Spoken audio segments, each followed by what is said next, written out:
നമസ്തേ. സിദ്ധാർത്ഥൻ എന്ന യുവാവ് വെറ്ററിനറി സർവകലാശാലയിൽ കോളേജ് ഹോസ്റ്റലിൽ വെച്ച് മർദ്ദനമേറ്റ് മരിച്ച സംഭവം ഇന്ന് കേരളത്തിൽ വലിയ കോളിളക്കം സൃഷ്ടിച്ചുകൊണ്ടിരിക്കുകയാണ്. അതിനെ തുടർന്ന് പല കോളേജുകളിലെയും കാര്യങ്ങൾ വെളിയിൽ വന്നുകൊണ്ടിരിക്കുന്നു. പൊതുവിൽ കാണുന്നതെന്ന് പറഞ്ഞാൽ SFIക്ക് പ്രാമുഖ്യമുള്ള ഒരു കോളേജിൽ മറ്റ് യാതൊരു വിദ്യാർത്ഥി സംഘടനകളും പ്രവർത്തിക്കാൻ പോലും അവരനുവദിക്കില്ല. എല്ലാം അവരുടെ ഏകാധിപത്യമായ രീതിയിലാണ് കൈകാര്യം ചെയ്യുന്നത്. ഒരാൾക്കും SFI ചേരാതിരിക്കാനോ അല്ലെങ്കിൽ SFIക്കെതിരായിട്ട് ഒരക്ഷരമെങ്കിലും മിണ്ടാനോ സ്വാതന്ത്ര്യമില്ല. അങ്ങനെയുള്ളവരെ അടിക്കും, അതിന് ഇടിമുറികളുണ്ട്, ഇടിച്ചു കൊല്ലും, ഈ പരുവമാക്കും. ഇതൊക്കെ എന്തൊരു അരാജകത്വ സ്ഥിതിയാണ് നമ്മുടെ യൂണിവേഴ്സിറ്റി ക്യാമ്പസുകളിൽ, കോളേജ് ക്യാമ്പസുകളിൽ ഉള്ളതെന്ന് ചിന്തിച്ചു നോക്കുക. ഏകാധിപത്യം അതാണ് അവർ നടപ്പിലാക്കിക്കൊണ്ടിരിക്കുന്നത്. ഇവരാണ് സ്വാതന്ത്ര്യം, ജനാധിപത്യം എന്നൊക്കെ പറഞ്ഞ്, സോഷ്യലിസം എന്നൊക്കെ പറഞ്ഞിട്ട് വലിയ മുദ്രാവാക്യം കൊണ്ട് നടക്കുന്നവരുടെ കൊടിയിൽ തന്നെ മുദ്രാവാക്യം എഴുതി വച്ചിരിക്കുന്നത് എങ്ങനെയാണ്? അതായത് ഇവർ പറഞ്ഞ് പ്രചരിപ്പിക്കുന്നതും അവരുടെ പ്രവൃത്തിയും തമ്മിൽ യാതൊരു ബന്ധവുമില്ല. പറയുന്നതിന് നേരെ വിപരീതമായിട്ടായിരിക്കും അവർ പ്രവർത്തിക്കുക. ഇത് ഒറ്റപ്പെട്ട സംഭവമൊന്നുമല്ല. എല്ലാ കോളേജുകളിലും ഇതുപോലെ തന്നെയാണ് നടക്കുന്നത്. പിന്നെ അതുമാത്രമല്ല, അവരുടെ പാർട്ടി ഗ്രാമങ്ങളുടെ കാര്യം ആലോചിച്ച് നോക്കുക. അവർക്ക് പ്രാമുഖ്യമുള്ള കമ്മ്യൂണിസ്റ്റ് മാർക്സിസ്റ്റ് പാർട്ടിക്ക് പ്രാമുഖ്യമുള്ള മേൽക്കൈയുള്ള വില്ലേജുകളെ പാർട്ടി ഗ്രാമമായിട്ട് കൺവേർട്ട് ചെയ്യുകയാണ്. അവിടെ വേറൊരു പാർട്ടിക്കും അവിടെ പ്രവർത്തിക്കാൻ പറ്റത്തില്ല, തിരഞ്ഞെടുപ്പുകളിൽ മത്സരിക്കാൻ പറ്റത്തില്ല. പഞ്ചായത്ത് തിരഞ്ഞെടുപ്പിലൊക്കെ മത്സരിക്കാൻ എന്ന് പറഞ്ഞാൽ നോമിനേഷൻ കൊടുക്കാൻ പോലും സമ്മതിക്കത്തില്ല, അടിക്കും. അക്രമത്തിൽ കൂടി മേൽക്കൈ നേടുക, അധികാരം സ്ഥാപിക്കുക, ഏകാധിപത്യം സ്ഥാപിക്കുക. ഇതാണ് ഇത് ഒരു രാജ്യമായിട്ട് അവരുടെ കയ്യിൽ കിട്ടിയാലോ പിന്നെ ഒരു രക്ഷയില്ല. ഇപ്പോഴിവിടെ ഇത്രയും വലിയ അതിക്രമങ്ങൾ നടക്കുന്നത് പറഞ്ഞാൽ അവരുടെ കക്ഷിയാണ് ഇവിടെ കേരളത്തിൽ ഭരണത്തിലിരിക്കുന്നത് എന്നുള്ളത് കൊണ്ടാണ്. ആ ശക്തി, അതായത് പോലീസിൻ്റെയൊക്കെ ഭരണകൂടത്തിൻ്റെ ശക്തി ഈ അന്യായങ്ങൾ ചെയ്യാൻ ഈ വിദ്യാർത്ഥികൾക്കും അതുപോലെ പാർട്ടിക്കാർക്കും തുണ നൽകുന്നു. ഇപ്പം പാർട്ടി ഗ്രാമങ്ങളിലോ അല്ലെങ്കിൽ പാർട്ടി കോളേജുകളിലോ അവർ പറയുന്ന അല്ലാതെ, അവർക്ക് ഇഷ്ടമുള്ളതല്ലാതെ മറ്റൊന്നും നടത്താൻ പറ്റത്തില്ല. ഏകാധിപത്യം ഇത് അവർക്കറിയാം.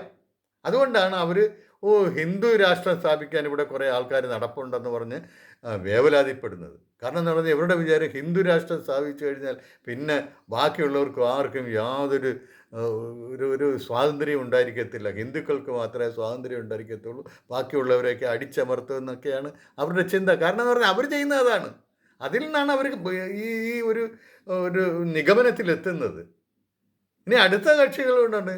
ഈ മതരാഷ്ട്ര സ്ഥാപനത്തിന് നടക്കുന്ന മുസ്ലിം ഫണ്ടമെൻ്റലിസ്റ്റുകളുടെ കാര്യം നോക്കുക. അവരുടെയും ഇതേ തന്നെയാണ്. അവരിപ്പം ഇന്ത്യയുടെ മോചനം ഇസ്ലാമിലൂടെ എന്ന് പറഞ്ഞിട്ട് സിമിക്കാർ ഒരിക്കൽ നടന്നു വരുന്നു. അത് കഴിഞ്ഞിട്ട് അവരുടെ പിന്മുറക്കാരായിട്ട് PFI വന്നു. അവർ 2047 ഇന്ത്യ ഭരിച്ചിരിക്കുമെന്നും പറഞ്ഞിട്ട്. അവർ ഭരിച്ചാൽ എന്തായിരിക്കും അവസ്ഥ എന്നുള്ളത് താലിബാനിൻ്റെ അഫ്ഗാനിസ്ഥാനിലേക്ക് നോക്കിയാൽ മതി, അല്ലെങ്കിൽ പാകിസ്ഥാനിലേക്ക് നോക്കിയാൽ മതി. ആർക്കെങ്കിലും എന്തെങ്കിലും സ്വാതന്ത്ര്യമുണ്ടോ? അതായത് അവരുടെ മതത്തിനല്ലാതെ, അവരുടെ മതത്തിൽപ്പെട്ടവർക്കല്ലാതെ മറ്റാർക്കും പ്രവർത്തിക്കാനോ സ്വതന്ത്രമായി ശ്വസിക്കാൻ പോലും സ്വാതന്ത്ര്യമില്ല. പെൺകുട്ടികളെ രാത്രിയിൽ വന്ന് വിളിച്ചുകൊണ്ട് പോയി പിടിച്ചിറക്കിക്കൊണ്ടുപോയി പ്രായപൂർത്തി ആയിട്ടില്ലെങ്കിലും കല്യാണം കഴിക്കുക, കൺവേർട്ട് ചെയ്ത് ഇസ്ലാമാക്കുക. ഇതാണ് പാകിസ്ഥാനിലൊക്കെ നടക്കുന്നത്. അഫ്ഗാനിസ്ഥാനിലെ കാര്യം പിന്നെ പറയേ വേണ്ട. അവിടെ തനി ഇസ്ലാമിക ഭരണമാണല്ലോ. ഇവർ സ്വാതന്ത്ര്യം വേണം, സമത്വം വേണമെന്ന് പറഞ്ഞ് ഇവിടെ ആക്രോശിക്കുന്നവർ. അവിടുത്തെ കാര്യം നോക്കണം. പെൺകുട്ടികൾക്ക് സ്കൂളിൽ പഠിക്കാൻ പോലും പറ്റത്തില്ല. സ്ത്രീകൾക്ക് വെളിയിൽ ഇറങ്ങണമെന്നുണ്ടെങ്കിൽ ആൺതുണയില്ലാതെ ഇറങ്ങാൻ പാടില്ല. ഇതൊക്കെയാണ് അവിടെ നടപ്പിലാക്കുന്നത്. എന്നിട്ട് അവർ ഇവിടെ ഭയങ്കര ആക്രോശം, ഇന്ത്യയിൽ സ്വാതന്ത്ര്യമില്ലെന്ന് പറഞ്ഞിട്ട്.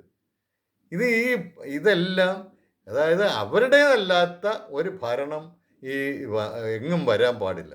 ലോകം മുഴുവൻ അവരുടേതായ ഭരണം വരണം. അതാണ് ഈ ഇസ്ലാമിക് ഫണ്ടമെൻ്റലിസവും അതുപോലെ കമ്മ്യൂണിസ്റ്റ് ഫണ്ടമെൻ്റലിസവും. അവർ 2 ഫണ്ടമെൻ്റലിസ്റ്റുകൾക്കും ഇത് തന്നെയാണ് ലക്ഷ്യം, ഇത് തന്നെയാണ് അവരുടെ പ്രവർത്തന രീതി. ഒരേ രീതി തന്നെയാണ്, ഒരേ മനോഭാവം തന്നെയാണ്, ഒരേ രീതിയിൽ അവർ ചിന്തിക്കുകയും പ്രചരിപ്പിക്കുകയും ആശയങ്ങൾ പ്രചരിപ്പിക്കുകയും ചെയ്യുന്നു. അവർക്ക് സ്വാതന്ത്ര്യം, അവർക്ക് സ്വാധീനമില്ലാത്ത സ്ഥലങ്ങളിൽ അവർ വലിയ ആദർശശാലികളായിട്ട് മാറും. ഇനി പിന്നെ മറ്റൊരു മതരാഷ്ട്രം, ഹിന്ദു മതരാഷ്ട്രം സ്ഥാപിക്കണമെന്ന് പറഞ്ഞാൽ പുരോഹിതന്മാർ, ക്രിസ്ത്യൻ പുരോഹിതന്മാർ ഇവിടെ കഴിഞ്ഞ ദിവസം ഒരു പ്രസ്താവന പുറപ്പെടുവിച്ച് ഞാൻ അതിനെക്കുറിച്ചൊരു വീഡിയോ ചെയ്യുകയും ചെയ്തതാണ്. അവരുടെ ആവശ്യം എന്താണ്? ഒരുപാട് രാജ്യങ്ങൾ, ക്രിസ്ത്യൻ മതത്തെ, ക്രിസ്തു മതത്തെ ഔദ്യോഗിക മതമായിട്ട് സ്വീകരിച്ചിട്ടുള്ള രാജ്യങ്ങളുണ്ട്. അതുപോകട്ടെ, ഇവർ ക്രിസ്തു രാജ്യം വരണമെന്ന് പറയുന്നു. എന്താണ് അതിൻ്റെ ഉദ്ദേശ്യം? ക്രിസ്തു മതക്കാരുടെ രാജ്യം വരണമെന്നാണോ അവർ ഉദ്ദേശിക്കുന്നത്? അതോ ക്രിസ്തു പ്രചരിപ്പിച്ച സ്നേഹവും നന്മയും ഉള്ള രാജ്യം വരണമെന്നാണോ? അങ്ങനെയാണെങ്കിൽ എല്ലാവരും അംഗീകരിക്കും. രാമരാജ്യം എന്ന് ഇവിടെ ആളുകൾ പറയുമ്പം അവരും അത് തന്നെയാണ് ഉദ്ദേശിക്കുന്നത്. അല്ല, രാമൻ ഇനി വന്ന് ഭരിക്കത്തില്ലല്ലോ. അതുപോലെ ക്രിസ്തുവും വന്ന് ഭരിക്കാത്ത പോലെ രാമനും വന്ന് ഭരിക്കത്തില്ല. ഹിന്ദുക്കളുടെ രാജ്യം എന്നല്ല അവർ ഉദ്ദേശിക്കുന്നത്. നന്മയും സ്നേഹവും നിറഞ്ഞ രാജ്യം എന്നാണ് ക്രിസ്ത്യാനികൾ ഉദ്ദേശിക്കുന്നതെങ്കിൽ അത് വളരെ നല്ല കാര്യം. പക്ഷേ അവിടെ ഒരു പ്രശ്നമുണ്ട്. അവരെന്തിനാണ് അവരുടെ മതത്തിലേക്ക് എല്ലാവരും വരൂ എന്ന് പറയുന്നത്? അവരെന്തിനാണ് ഈ കൺവേർഷൻ പരിപാടിയായിട്ട് നടക്കുന്നത്? അങ്ങനെ വന്നില്ലെങ്കിൽ അവർക്ക് സ്വർഗം കിട്ടത്തില്ലേ? നന്മയും സ്നേഹവും അവർക്ക് പ്രകടിപ്പിക്കാൻ പറ്റത്തില്ലയോ? ക്രിസ്ത്യാനികളൊക്കെ ആയിട്ടുള്ളവർക്ക് മാത്രമേ നന്മയും സ്നേഹവും ഉള്ളൂ? അത് ചിന്തിക്കണം. അതിനവർ ഉത്തരം പറയണം. അങ്ങനെ കൺവേർഷൻ അവരെന്തിന് നടത്തുന്നു? അങ്ങനെയാണെങ്കിൽ ഏത് മതത്തിലും വിശ്വസിച്ചോട്ടെ, പക്ഷേ നന്മയും സ്നേഹവും മതി. മനുഷ്യന് നന്മയുണ്ടാകണം, മനുഷ്യത്വം ഉണ്ടാകണം, മറ്റുള്ളവരോട് സ്നേഹം ഉണ്ടായിരിക്കണം, ദയ ഉണ്ടായിരിക്കണം. ഈ കാര്യങ്ങളൊക്കെ പറഞ്ഞ് പഠിപ്പിക്കുക. എല്ലാവരും അങ്ങനെ ആയിക്കൊള്ളട്ടെ. ഞങ്ങൾ ഏത് മതമാണെന്ന് ഞങ്ങൾ നോക്കുന്നില്ല. എന്തുകൊണ്ട് ആ ഒരു നിലപാട് അവർക്ക് എടുക്കാൻ പറ്റുന്നില്ല? ഹിന്ദുവിന് ആ നിലപാടാണുള്ളത്. അത് നിങ്ങൾക്കറിയാം. അവരുടെ ആശയങ്ങളൊന്നും ഹിന്ദു മതത്തിലേക്ക് അവർ കൺവേർട്ട് ചെയ്യുന്ന ഒരിക്കലും അവരാരും പറയില്ല. ഏത് മതമായാലും ഒരു പ്രശ്നമില്ല, പക്ഷേ നന്മയോട് ഉള്ളവരായിരിക്കണം എന്നുള്ളതാണ് ആദേശം. അങ്ങനെയുള്ള ഹിന്ദുക്കൾ ഹിന്ദു രാഷ്ട്രം സ്ഥാപിക്കാൻ പോകുന്നു, ഞങ്ങളെല്ലാം അപകടത്തിലാകാൻ പോകുന്നു എന്ന് നിങ്ങൾ എന്തിനാണ് ഇങ്ങനെ വിലപിക്കുന്നത്? എന്തിനാണ് ഇങ്ങനെ ഒരു പേടിയുടെ, ഭയത്തിൻ്റെ ഒരു കാഹളം മുഴക്കുന്നത്? അത് തെറ്റായിട്ടുള്ള ഒരു പ്രചാരണമാണ്. ഹിന്ദുരാഷ്ട്രമൊന്നും ഇവിടെ ആരും സ്ഥാപിക്കാൻ പോകുന്നില്ല. ഒന്നാമത്തെ കാര്യം, ഹിന്ദുരാഷ്ട്രം സ്ഥാപിക്കണമെന്ന് പറയുന്നെങ്കിൽ തന്നെ അതിൻ്റെ അർത്ഥം ഈ നന്മയും സ്നേഹവും ഉള്ള രാഷ്ട്രം സ്ഥാപിക്കുക എന്നുള്ളതാണ്. അല്ലാതെ ഹിന്ദുവിന് പ്രത്യേകിച്ച് ഒരു രാഷ്ട്രമില്ല. ഒരിക്കലും ഹിന്ദുക്കൾ ഭരിച്ചിരുന്ന ഒരു കാലത്തും മറ്റുള്ളവരെ, മതക്കാരെയോ മറ്റുള്ള ചിന്താഗതിക്കാരെയോ അടിച്ചമർത്തിയിട്ടില്ല. ചരിത്രം അതാണ് നമ്മളോട് പറയുന്നത്. എല്ലാവർക്കും ഇവിടെ താമസിക്കാനും ഇവിടെ വളരാനുമുള്ള അവകാശം എല്ലാ രാജാക്കന്മാരും പണ്ട് നൽകിയിട്ടുണ്ട്. അങ്ങനെയാണ് ഇവിടെ മറ്റ് മതങ്ങൾ, വിദേശ മതങ്ങൾ ഇവിടെ കാലുകുത്തിയതും അവരുടെ